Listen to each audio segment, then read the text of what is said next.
Welcome to the Art Lady Home. Today I'm going to show you that gardening doesn't necessarily have to be expensive.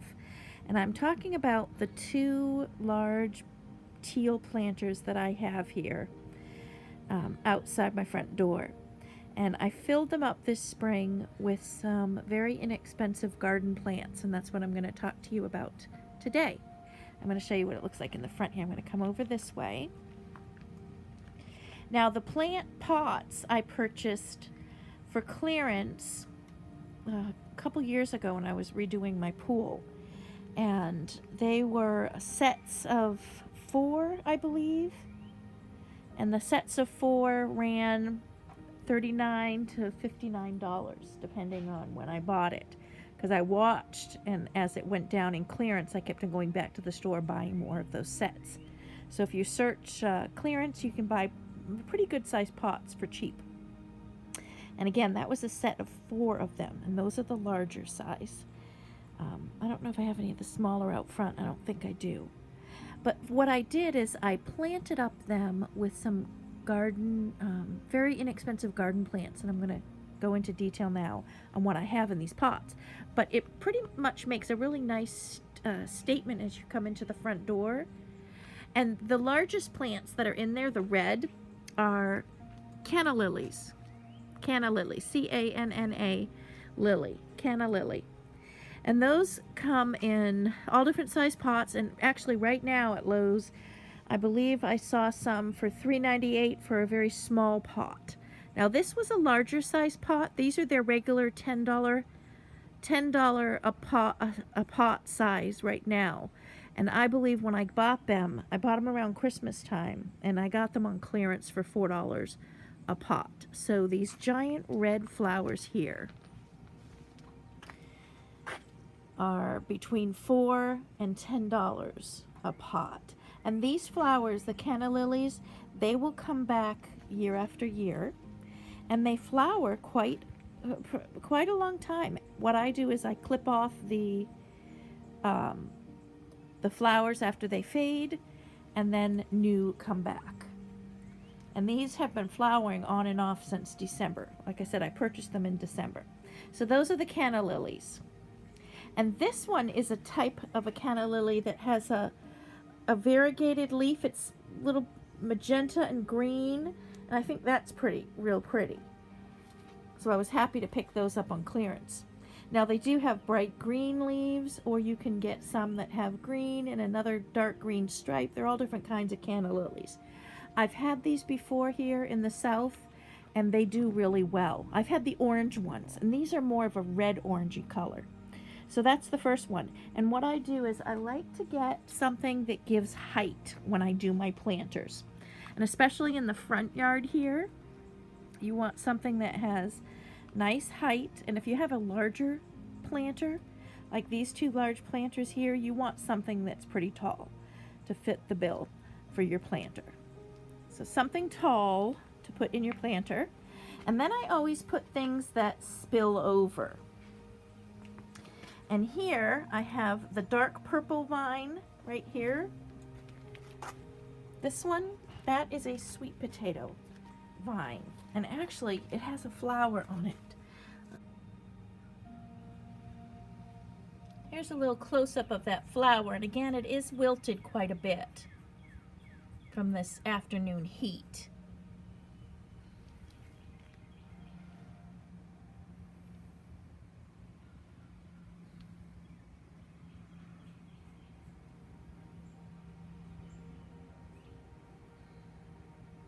Now the one in the front here with the bright green leaves is a Begonia.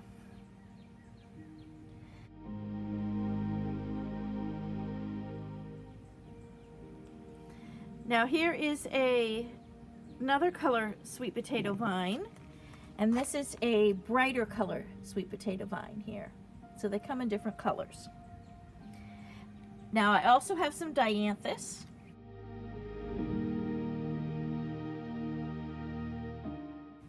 And they come in all different kinds of colors, and they're really easy to grow, and they tolerate the southern heat. These would be actually fun to paint. Get a lot of pretty colors in them. Dianthus came in little tiny pots. I believe they were pint-sized pots. And right now you can buy the pint-sized pots at Lowe's for $1.49. Now I did look in their clearance, and all of these little tiny pint-sized pots, which were the sweet potato vines, the Dianthus, and the Begonia here. You can see the white flower is a Begonia. Those were all little $1.49 pots, and I did get them all on clearance, and they marked them down to, I believe it was $1 on clearance. And my begonias are getting a little bit tall right now, so I can give them a trim, and then it'll just give more life to the ones that are, you can see them coming up at the bottom here.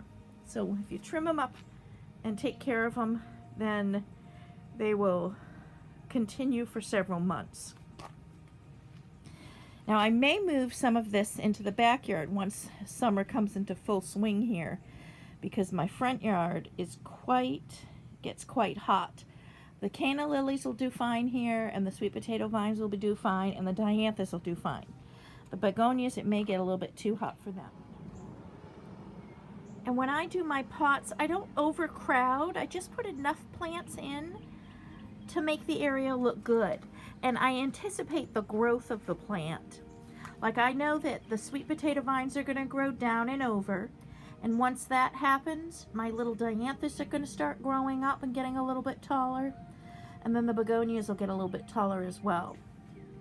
And then, of course, I have my Cannas in the back that are going to stay the way they are.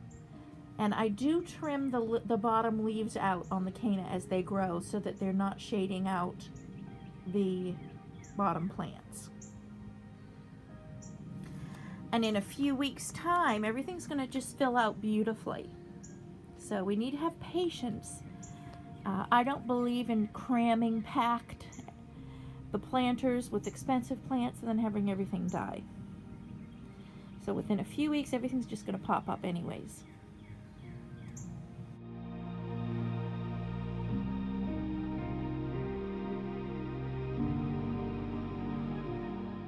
I also stuck in some little bulbs here, and these are just tiger lily bulbs coming up right there. So I'm going to talk cost. So I got mine on clearance, but if you don't get them on clearance, the little pots are $1.49. So that makes $6 for the plants at the bottom, and then between $4 and $10 for the Canna Lilies, depending on if you get them on a clearance or what size pot you get. Like I said, right now there are smaller pots of Canna Lilies on sale at Lowe's for $4, which is half the size of what you see here, or you can buy the big ones for $10. So for $16, you can fill your pots with color.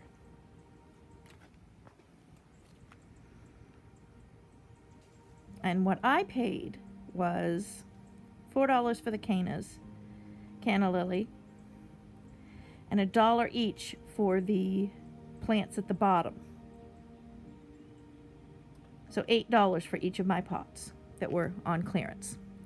One thing about clearance is if you do buy clearance plants, it's really good to pop them up right away. They stay a little bit healthier. Here's another planter idea that I used. Similar plants. I have the sweet potato vines and the begonias, and then I do have a little garden statue that I put in there, and then I have some Garia, and at the Garia I purchased on clearance again for $4. I'll show you the tag of the Garia. The one I purchased is the Beliza dark pink Garia, and you can see it's regularly $7 and I got it on clearance for $4. But these are really beautiful, and they'll last for quite a while. I'm gonna when the stalks fade, then I just cut them back, and then you get another burst of these little, almost like little dancing butterflies, the flowers, and they like the heat too, so they'll survive out here. This year I'm going with a little bit more larger pots in the garden. And here is another little pot that I did, potted up. And again, I've got some height, and that's a salvia. That's a mystic blue salvia in the back. And this was a $4 clearance pot. And when these little spikes stop flowering, I do cut them back, and then they'll produce more flowers. So that was a mystic blue, which is really pretty. It seems to do a little bit better in my backyard, which is not blazing hot right now. It's more afternoon shade. And then I have some, I think these are sedum that's going to overspill and overflow onto that pot.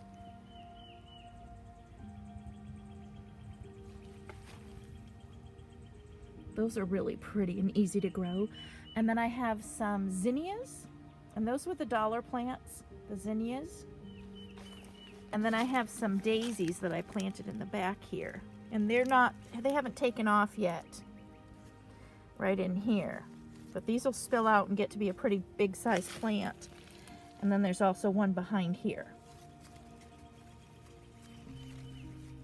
They're a little slower than the zinnias. My zinnias are just, they've almost tripled in size, the zinnias.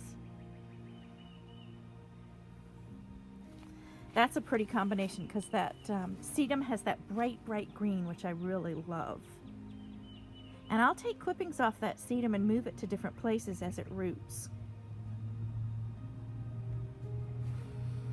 And then when I bought the sedum, I actually divided it with this one. Here's a little piece of it here too, which is gorgeous. It almost looks like moss. And I have that on this planter. And this is Blue Days. And this was left in my planter from last year. I just cut it back. And this is going to get really big and overflow. And then in the back this year, I put in this really pretty coral geranium. So I have height. And then I have some things that drip over. So reusing plants from last year. And I know that the Blue Days comes back every year. I've had some Blue Days for over 10 years, the plants. So that's something good to use in your garden because if you take care of it, you can reuse it year after year. Same thing goes with geraniums too. So there is my tips on creating some very inexpensive pots with bursts of color.